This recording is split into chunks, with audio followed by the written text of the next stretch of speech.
Hello, my name is David. My wife Stephanie is running the camera.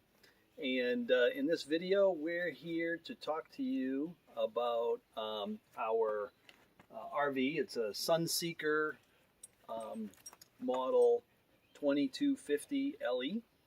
And the topic today is really about arriving at camp. So what do you do when you get there, right? You've left your home, you've picked up the RV, you've driven there. It's like you're arriving, and what do you need to be thinking about when you pull in? So first of all, when you come into your own campsite, there's kind of three things you need to be paying attention to when you put it onto the site. One is you want to make sure that you're not parking too close to the fire. So be aware where the fire pit is. Make sure you're a good distance away from that. Another is that you want to try to get the RV on a level spot, right? We will talk in a few minutes about options you have for leveling the RV, but the easiest possible option is to park on a level spot, and you don't have to do any leveling. So if you have a tire on a root, it might raise up one side. Just kind of make sure you're on flat ground, right? And then lastly, you want to make sure that you're aware of where on the site, if you have a site with water and electric hookups, you want to make sure that you're aware of where those hookups are so you can park the RV in the right proximity to the hookups. The hookups are in the rear corner on the driver's side. We're going to go back there and take a look. But before we do, I just want to kind of stop short of our hookup area, and I want to take a look at this door. This door contains the propane tank. Ideally, we would have remembered to turn the propane tank on for you. In the event that the propane tank is not on when you arrive at your site, you'll know because the propane supplies fuel for the 3-burner cooktop and the furnace. That's really kind of the only two things that this does. This is the on-off valve. So again, ideally it would be on when you leave with the RV. But if it's not, you just rotate 3 turns to open it. And I'm not going to leave it open right now because we're not using the RV. But when you don't really have to worry about shutting it off. I just want to make sure you know how to turn it on if you need to. This valve right here, if you run out of propane, which you shouldn't, but if you do and you need to fill it, you would go to a propane filling station, and this is where they would fill the propane. And then lastly, and if you do that, by the way, keep your receipts. We don't expect you to pay for propane. We'll reimburse you for that. The last thing is, this is a gauge that tells you how much propane is in the tank. You don't have to come out here to use this, so there is a gauge inside the RV. I'll show you after, but you or in another video. But that's your propane tank. Okay, so little diversion. We're going to the back of the camper where the hookups are.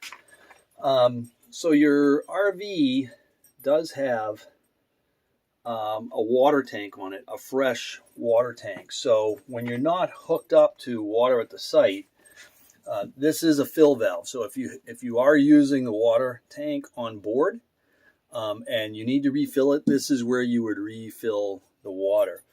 But really, you're arriving at your campsite, and if you have a water hookup, this is where you're going to connect your water. You're going to undo this valve, and we're going to screw our hose into that in just a minute. So where's the hose? So if I go back to this storage compartment right here, I can open this up, and inside this storage compartment I have 2 white hoses. One of them, you'll notice, has some stuff already connected to it. The other one does not. This one is really just an extra hose. In the event this one is too short, you have another hose. This one is 15 feet long. This one is 25. So you have a total of 40 feet of hose. So this particular hose, you'll notice I said it already has something on it. It's got an elbow, and it's got a pressure valve, a pressure regulator. Now, I've got my hose kind of connected just so that nothing gets in it when I'm not using it. So when you're done using it, just kind of put it back together. But this would hook up to the water spigot at the campground. This end is going to hook up to your city water. You can see it's called city water connection right here. You're just going to screw it in, make sure it's snug, so that you don't have any leaks. And also make sure that your pressure regulator is tight on there and your elbow's tight. Nothing's moving around, okay? You're all set. You're hooked up to the water. You turn the water on, and the running water inside the RV is now pressurized and working. So again, you do have a tank.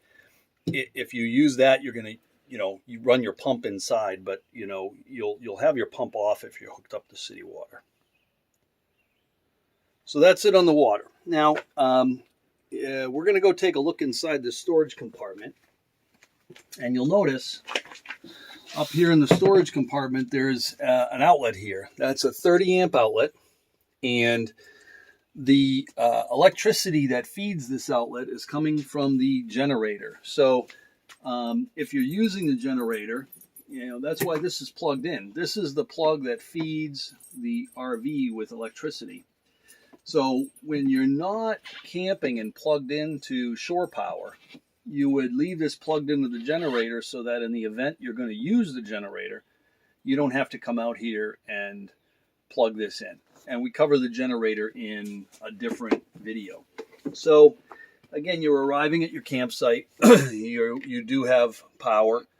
You're basically going to slide this little lever up, stick your finger in, unsnap that door, and you're going to feed the power cable out. You're going to pull out as much cable as you need to get to your campsite electric outlet, and there'll be a 30 amp plug there. Once you get that plugged in, you're going to close this and slide the door down and make sure that no critters can get in there. And that's all you need to do to hook up to your power. Now, this is 23 feet of cable here.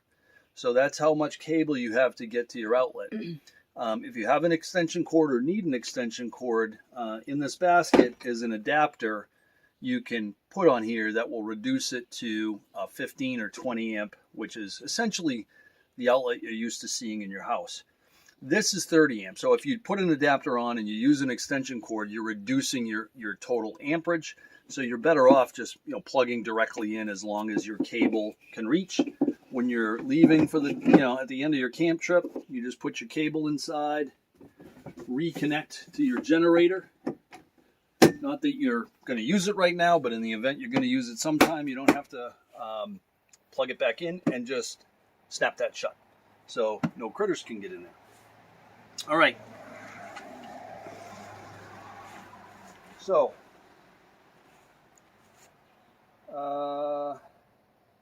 let's see here. Oh, another thing we have in this storage compartment is a black bag. And in this black bag, there's a ground mat. The ground mat you can use outside of your coach door, under your awning. In the event you have sort of dirty ground, you don't have lawn or you don't have a hard surface, you can have a mat out there so you're not tracking mud and dirt into your RV. So we have a couple chairs here for you to use. There's 2 chairs here. If you have more than 2 people, we have some other chairs in a storage compartment around the side. Okay, so we're going to go over here, and we talked about parking so that your RV is level, right? You're not always going to be able to do that. That's an ideal situation. You will most of the time, but in the event you can't, we've got a couple storage compartments on this side of the RV. That side has 1 storage compartment. You saw it. This side, in this one, we've got a couple of leveling options here. So one type of leveling option we have here is a roll-on wedge, and we have 2 of these inside the camper, right? So what you do with these is you would put one in front of the wheel, and you would drive the RV onto the wedge. So the wedge would roll like this, and it would raise your RV up. And then once it's under the tire, you would put this under the back so that it cradles the tire and the tire cannot move. So and you could do a back wheel and a front wheel at the same time because you have 2 wedges. The other option, if you grew up loving Legos, are these stackable blocks, and you can basically configure these to build a ramp that you can drive up onto, and you can raise the RV up, 2, 3, 4 inches, whatever you need. We have 2 of these chocks that go in the back to stop you from rolling off the back. And once this is configured, you could put it under a wheel and drive onto it. And you can use this in combination with the wedge if you want to do it that way. So you don't have to use just this or just the wedge. You can use either of the options that you would like to use. Okay, so those are your leveling options. When you're done, you just store those back inside the storage compartment, and away you go. So that's, I have to put those back. I'll leave it open for now. All right, we have another storage compartment up here. And in here, we have additional chairs. So if you have more than 2 people, we only had 2 chairs on the back, you have that. We also have an axe for cutting wood if you need to do that. And then we have these tables you can use for outdoors. You just have a threaded rod with a receiver on the bottom of the table. You just screw that in, and you can stick these tables in the ground next to your chair and use them outside. And then when you're done, you can unscrew it and put the tables away. So that's it in that storage compartment. All right. So now what we want to do is we want to talk about the awning. You've arrived, you're getting set up, you want to sit outside. Maybe you need some shelter from some rain or some shelter from some sun. So we're going to go inside the door here, and we're going to look at some switches down here. 3 switches that I want to point you to. These 3 over here. These 2 are outside lights, and we'll turn those on in a moment so you can see them. This switch is to have the awning go in and out. And if I push it up, the awning goes out. If I push it down, the awning goes in. So now we're going to go back out so you can get a view of the awning, and I'll show you a few things. So I'm pushing it up, and the awning is coming out. And my voice can't be heard when I'm behind the door. So now I'm also going to turn on some light switches. So you can see here we have a light over the kitchen door going on and off. And then here we have a light strip under the awning. Generally speaking, I use the light strip when we're out here enjoying the evening. I use the over the kitchen when we're just going away for the night. We want light when we come back. Now in terms of how far out to put the awning, can you back out for a wider view of the awning here? You just want to unroll it until the rain flap is hanging down, and that's it. You don't have to go any further than that. Now once your awning is out, you'll notice there isn't, and if you step back you can get a better view of this stuff, there isn't a lot of angle on the awning. It's fairly flat. And in order to get more angle on it, you need to bring these arms down. And the way you do that is you just come to this cross arm. There's an elbow in it, and just pull down on it. And you can see the awning comes down at a steeper angle. Now, you might want to lower both sides, or you might want exactly the same, or you might want to lower the sides differently to get the rain to run off in one direction or another. So if you make one farther down than the other, the rain will run in that direction. Now, when you're done with the awning, it's important that you know that these elbows, you don't have to worry about putting these back in the position that they were in before you pulled the end down. Basically, when I roll the awning back in, you should focus on the elbows now. Those elbows are going to sort themselves out, and you don't have to worry about breaking anything.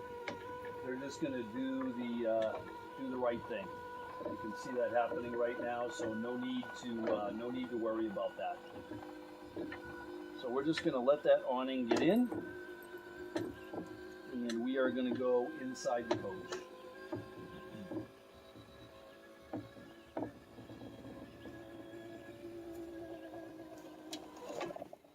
We're in New England, so we say wicked cool to things like that. So we're going to go inside the coach now. And if you could close the screen behind you, Steph.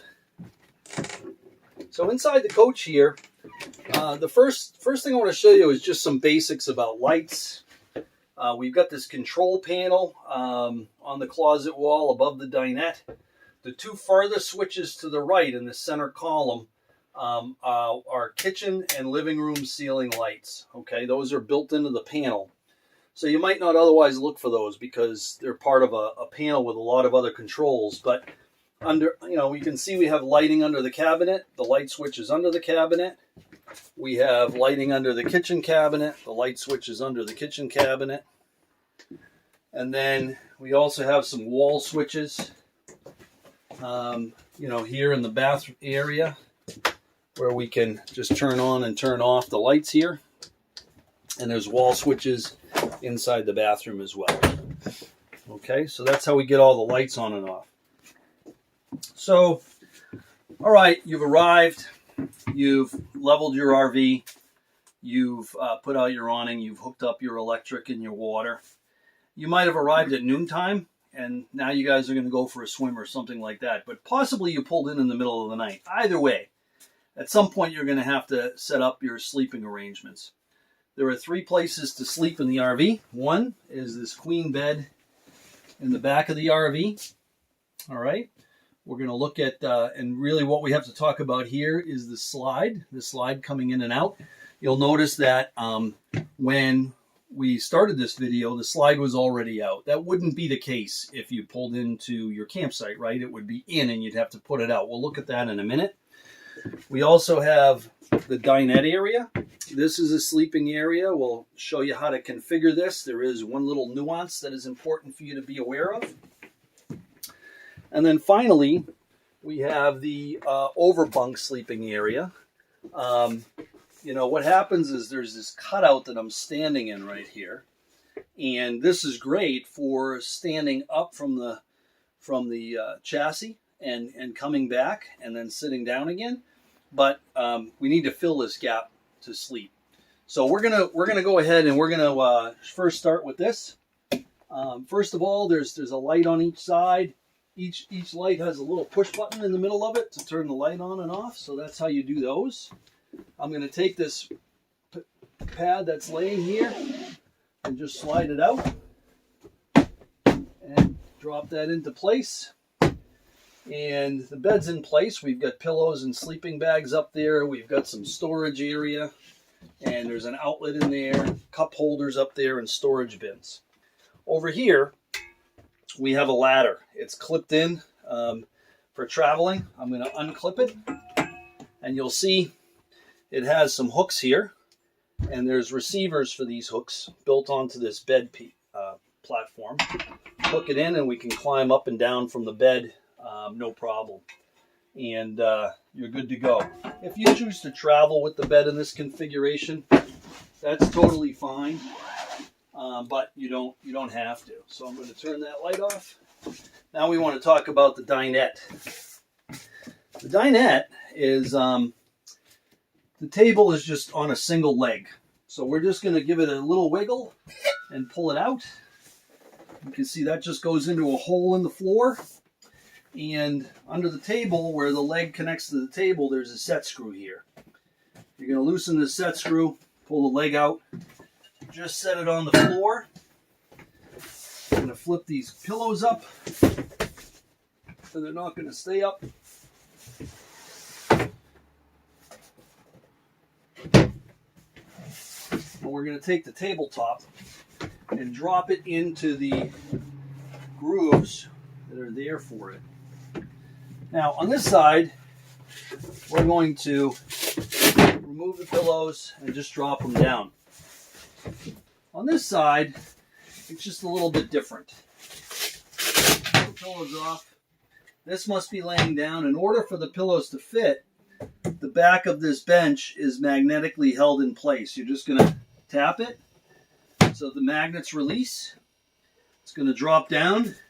You're going to put the pillow with the curve on the top of it, facing the seat. and drop it in. It's just designed to give you a little more length so you can sleep comfortably in this bed. Okay, so that's bed number 2. Bed number 3 is the queen bed in the back. And before I go back there, I want to tell you that in order to operate the slide, so the room that moves out, 2 things need to be in place. Number 1, the parking brake needs to be set in the RV, and the motor of the RV needs to be running. So you're not going to be able to work the slide without that. So, but think about this. If you're backing in your RV into the site, you could put your parking brake in, you could leave the motor running, and you can put the slide out before you do anything else, and that way you don't have to do it again. So I'm just going to start my motor. I already have my parking brake engaged, and I wanted to have the queen bed already set up so you can see what it looks like already done. But you'll see it's a split mattress. There's a wedge in there. So now that I have it all in place, I'm going to use there's a button on the wall here. And you can see it says slide on, off, in and out. And what I'm going to do is I'm going to slide it in. And look what happens to the mattress. The mattress rises up. That's why it's a wedge. So it automatically slides up, and it's vinyl and slippery on the bottom.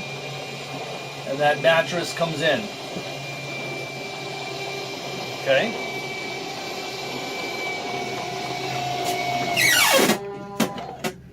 Okay, and that's done. So now this part of the mattress floats around. This one is all snapped into place, so it's not going to move. You don't have to worry about that. But the thing is, you know, you can make your bed before you leave, you know, and this will all slide up. And then when you put the slide out, you can fix all your covers and everything. I'm going to slide that back out.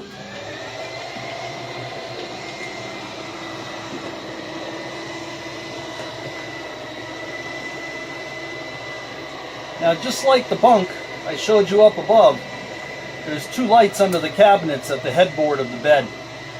They're underneath the cabinets, and the way you turn those on and off is with a small button right in the middle of the light. So there's no light switches for those. You just hit the button. Same with the bunks above. And my mattress is now a queen. So that's how I do the 3 beds. Let me just take a quick look here, make sure I'm not forgetting anything. All right. All right. Just in review, that's everything I wanted to cover for arriving in camp and getting set up. Again, you look at the site, make sure you're away from the fire, you try to find a level spot. You make sure you're in good proximity to your water and electric hookups. Make sure your propane's on. You know, you don't even have to do that. It's just if the stove isn't working, that's how you turn on your tank. Make sure you make your water and electric connections outside. If you need to level, I showed you how to do that. Storage, chairs, awning, outside lights, inside lights, sleeping arrangements. And you're now happily camping for a week or 2 weeks or a month or however you want to be. Anyway, thank you very much for watching the video. We'll see you in another video.